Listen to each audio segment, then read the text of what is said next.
ଚାଲାକି କହୁଛନ୍ତି ହେଇଗଲୁଣି ନା ଆମ ଘରେ ଛାଡ଼ିଦେବା।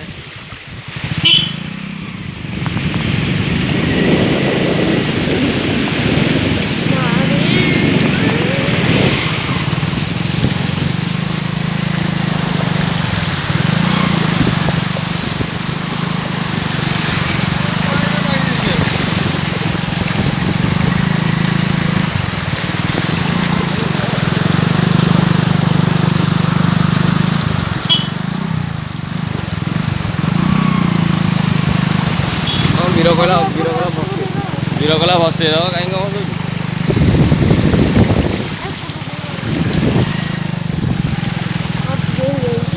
ନଦୀରେ ନୁହଁ ଗହିର